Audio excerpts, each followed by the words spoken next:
getting back into the tabling at Comic-Con adventure.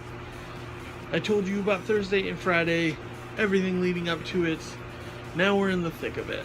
Starting at Saturday, unsuccessful at getting a bottle of booze to help me deal with the entire day. I showed up to the con, and as I predicted, getting a middle table had paid off. Nobody had bought the corner table, so the lady had told me the night before I can move my stuff over to the middle. I had enough stuff to fill the corner and the table I was currently, but I thought that would be pretty rude doing that to the other dude at the corner, so we split that table. I kind of still pretty much overlapped it with all the stuff I had brought, but the table setup was much more appealing. I set up I wish I would have gotten a picture of it. You can see from a few pictures that I set the spinner rack on the corner of both tables. Was prime real estate for that. My pins are on a board now that have all these little itty bitty command hooks that I can just place buttons and rearrange the layout of them. I also hang prints on the other sides. Just really works well. I think I got to nail down the sheet over the spinner rack to hide all the wire framing and whatnot. But I love that spinner rack. It was such a huge attraction for people just to come up and spin and flip through. I think they stopped worrying about the price so much, and we're just excited to flip through those, or spin the rack and see if they had found something different that they had been looking for. With that being spread out, I was able to flip open a couple of my big portfolios with my inked pages for my comics. I had a couple different ones set up, and then I laid out pretty much most of my sketchbook, and with it laid out on the table like that, people were snatching them up, even though ones that I wasn't expecting people to buy up, like the Dragon Zord, the Power Ranger one from the podcast. Let me look. That Evangelion print that I had held forever, I made buttons of. Like, nobody had knew about it, and then one kid with a Berserk brand of sacrifice hat had walked by, and I realized that I had a sketch of Guts and Casca on the backside of this Eva unit. I showed him that. He was like, I don't care, I want it right now. And then he flipped it over and saw the Evangelion unit and was like, oh my god, it's from that short. And I was like, this sketch could not have found a better home than it just did. I also did a couple commissions. Those were more to Sunday, so I won't talk about them too much right now. It was a much better day having everything laid out like that, especially my sketches. Sketches saved it for me easily, hands down. Giving original art, most of it was priced about $15 to $20. The newer stuff I was doing on the spot, what I was putting up for $25, sold a couple of them. That's kind of how I got my commissions, and it was good because after Saturday I realized that I had sold half my sketchbook that I had on hand and was losing, or like I was filling gaps on the table from the spinner rack because I didn't have enough to cover the table anymore, which is a good problem to have. It was a long day, but with more table and selling, actually pitching to people, it was a lot easier day to get through. I had some friends show up, hung out with me for a few hours actually, and it just kicked off from there. The sketchbook, I did an interview with my friend Dean from Green Unicorn Art. I will link his Facebook page down below. I also did an interview on the spot with him. I will throw that up right here. Hi kids, here's my friend Ox here at Wizard World. You can find him, which section are we in? It is C13. C13. Artist Alley. Yes, Artist Alley, or back at the other side. Usually where the guests were last year, but now this is where all the artists are. Come see my friend Ox, he has awesome things. Tell us about the book you write and you draw. Like you said, I do all the art, write it all myself. I've been doing it for 2 years now. Basically about a drifter, wanted to accomplish one last goal before he passes along happily. I am currently on my 7th issue, working on the 8th. It has been such a joy watching the story unfold and following the journey of this drifter. It's getting more exciting. We're halfway home, and literally it's just such a joy.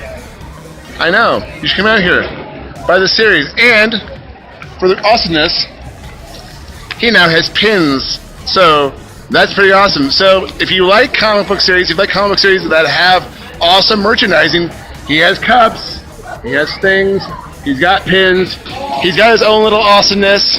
So come out, see my friend Ox at Wizard World today, and as always, be awesome. Bye. And then while he did that interview with me, he was on his way to a panel, and he gave me his brand new sketchbook to throw a sketch of my very own to start in, and I really love the sketch I did for him in his little sketchbook. Took a picture of it.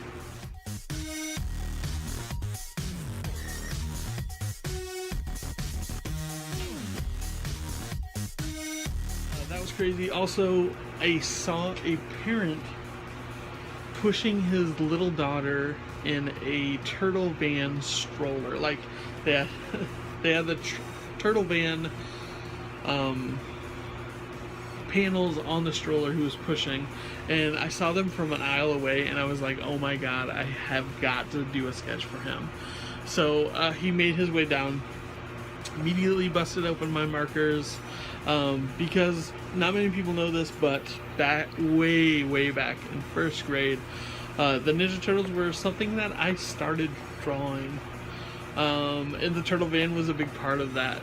And I remember, like, I can literally remember just how I used to draw them. Like, I would start with the dome of the head, I'd do the bandana, do the rest of the face, do the body, do the arms, and like that was my first entrance into drawing on a daily basis, really. I remember giving these drawings to friends and stuff, and like, he was Raphael, my favorite turtle, rocking the turtle van. I didn't know it until he had gotten back to my table. I did a quick sketch of the turtle van and Raph for him, and like when he stopped at my table, his daughter was dressed as April O'Neil in a little jumpsuit, and it freaking was the cutest thing I've ever seen. So he posed with her in the picture that I sketched for him real quick. It was awesome. Didn't charge for him. I just gave him that little story, and he was like, right on, man. And I was like, right on, man. It was so awesome.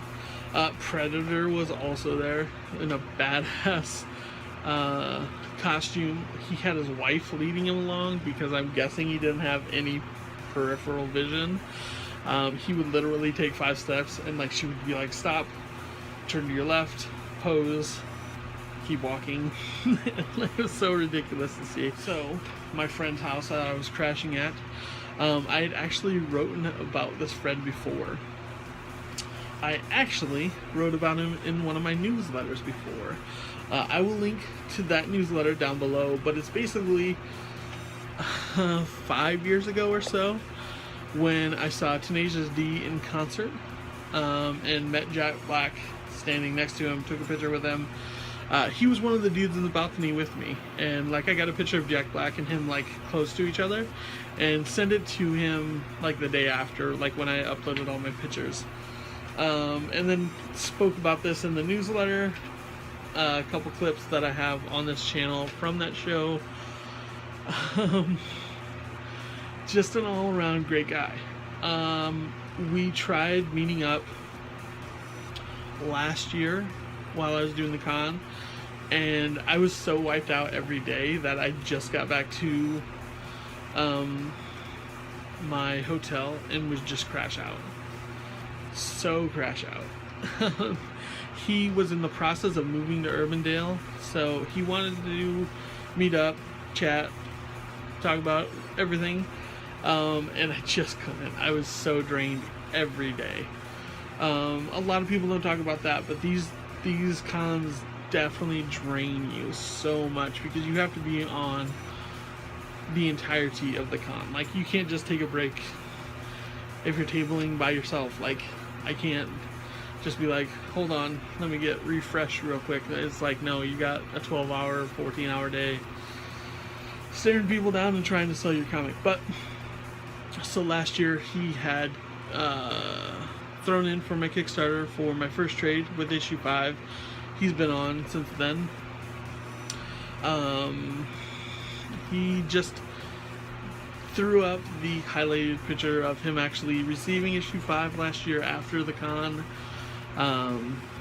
So he had his own place in Urbandale now and asked me to crash with him like a few days before, and I was like, absolutely. He said he had a queen bed room by myself. I was like, yes, then I don't have to pay for a hotel, so that's incredible. So Saturday evening I actually did a special sketch for him. I did Constantine. He's requested it in the last couple books that the last couple Kickstarters for the sketch that he gets in his book. He's wanted the Constantine picture for them, and like I really wanted to do a nice one for him, so I did this one real quick.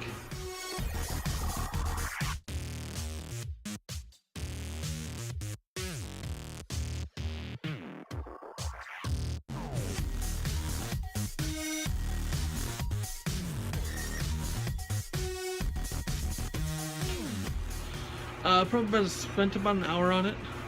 I really like the way that it turned out. I really wish I would have gotten a good scan of it, but I also am glad that he's the only one that has this one, and I just have a picture of it. Just a way to say thanks for letting me crash for him the weekend. He was texting me while I was upstairs Saturday night and was like, hey, you don't have to hang out in your room, like you can come hang out. And I was like, listen, I would love to. I am totally exhausted. Like, all I want to do is lay down and probably pass out. So left that for him when I took off Sunday with all my stuff, and we were ready to rock on Sunday. I did happen to get a bottle of booze the night before,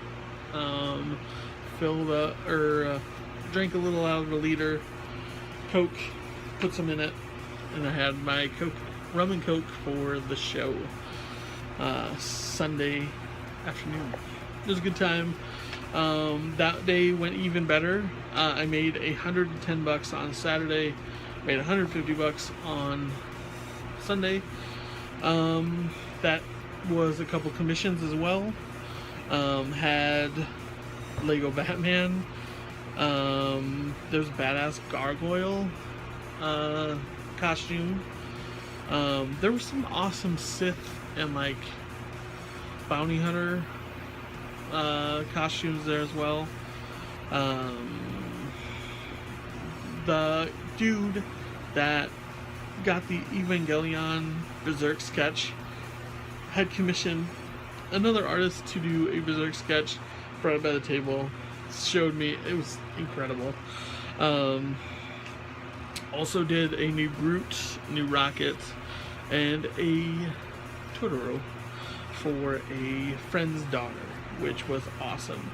All in all, I think I ended up making about 85 just for my comics, which everything else was prints and sketches, which is awesome. I was realizing it when Gaz says that he sells about 3 or 4 of his comics. Like, he makes $15 a show from his comics, but like, they're a bigger part of mine just because I have the trade, and if I sell a trade, that's $15 just in my comics, just pure profit, because all my books have been paid off by Kickstarter. So if I sell any of those, that's just money straight in my pocket. So All in all, I ended up about breaking even for the weekend, which is not bad considering the table was $350, considering it was a terrible layout. It was a long weekend, that's for sure. I think I realized that I need to bulk up my sketchbook, so they're probably going to be seeing some speed laughs sketches on this channel nowadays.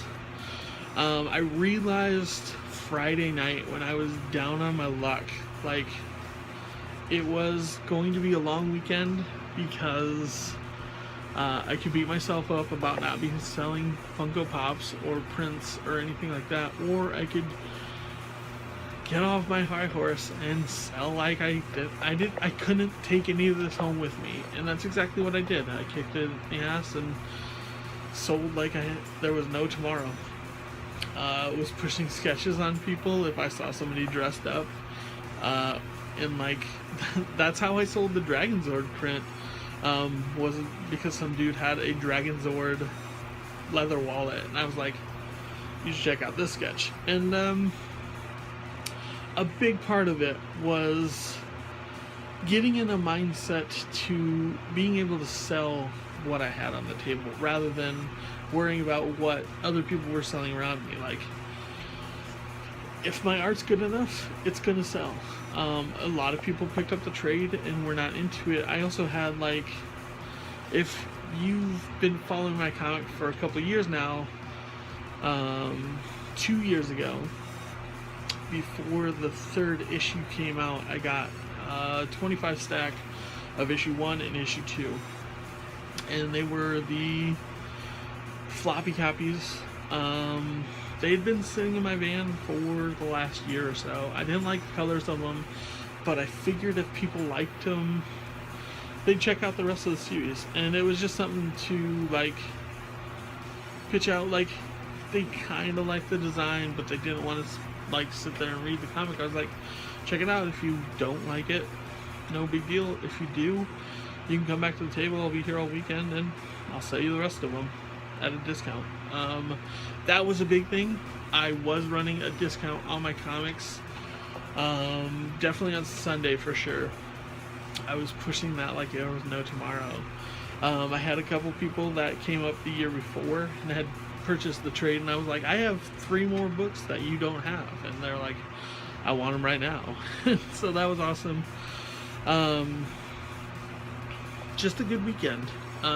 It put me in a year that I want to do more cons, but I also want to make sure that I have a bulked up sketchbook of original art that I can take and sell, because that's where I'm making the most money right now. And not only is that helping me make money, but it's also making me a better artist, because I'm able to do these marker sketches in 20-30 minutes, because I've been working on my sketchbook daily, and I'm so excited to put together that video. Coming up, you're going to see the video from April now. The May sketchbook will be up on Patreon now. Go check that out, because it is awesome. May, like, my sketchbook keeps getting better and better. If you haven't seen the sketchbooks, I highly suggest it, because honestly, words don't do justice how much my skills have improved. And April and May are big components of that. Like, I've definitely taken the time to break down different things I'm drawing and making them look better, and working on my profile studies, my figure studies. I've been doing a lot of people. If you saw my January video, the faces I make are a little wonky, and February they're a little less wonky. But I think I'm really getting into the groove now with April and May for sure. March was a little departure from that, because I was doing only big sketches. I'm not nearly as good as Jan with profile, portraits, sketches like that yet, but I'm definitely working towards that. He keeps inspiring me to work harder and harder at all this.